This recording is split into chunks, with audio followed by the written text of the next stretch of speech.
Hi అండి, ఎలా ఉన్నారండి? అందరూ బాగున్నారా? దేవుని కృపల్లో మేము కూడా బాగున్నామండి.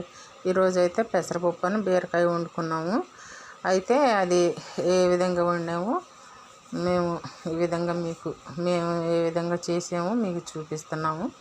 అయితే చాలా టేస్ట్గా వచ్చిందండి బీరకాయ పెసరపప్పు.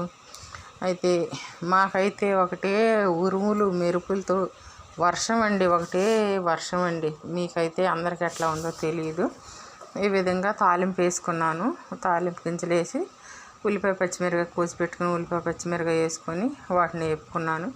అవి చక్కగా వేగిన తర్వాత కోసి పెట్టుకున్న బీరకాయ ముక్కలను కూడా చక్కగా అట్లా వేసుకున్నాను.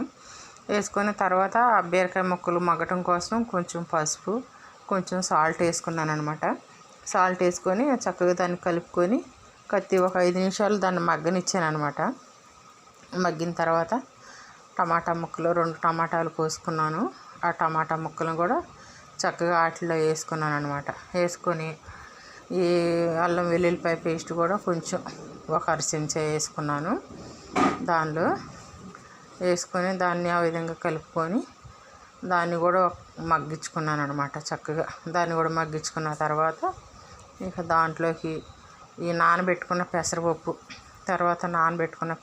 వేసి దానిలో కూరకు కావాల్సినంత ఉప్పు కారం వేసుకున్నామండి. చక్కగా చాలా టేస్ట్గా వచ్చిందండి కూర మాత్రం.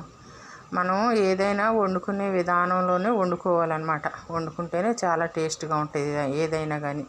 ఏంటో వేరేగా రకరకాలు వండితే అసలు మనకు రావాల్సిన టేస్ట్ అనేది రాకోకుండా పోద్ది అనమాట.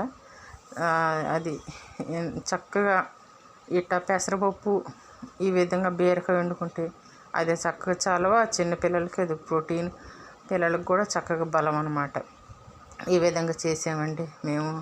దానిలో 3 గుడ్లు ఉడకబెట్టుకొని చక్కగా దాంట్లో గుడ్లు కూడా ఆ విధంగా వేసుకున్నాను. సరేనండి, బాయ్ అండి.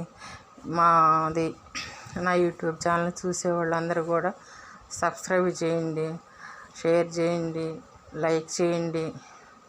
సరే అండి, మీకు నచ్చినట్టయితే ఈ విధంగా మీరు కూడా చేసుకోండి. మేమైతే చక్కగా తృప్తిగా తిన్నామండి. చాలా టేస్ట్గా వచ్చింది. సరే, బాయ్ అండి.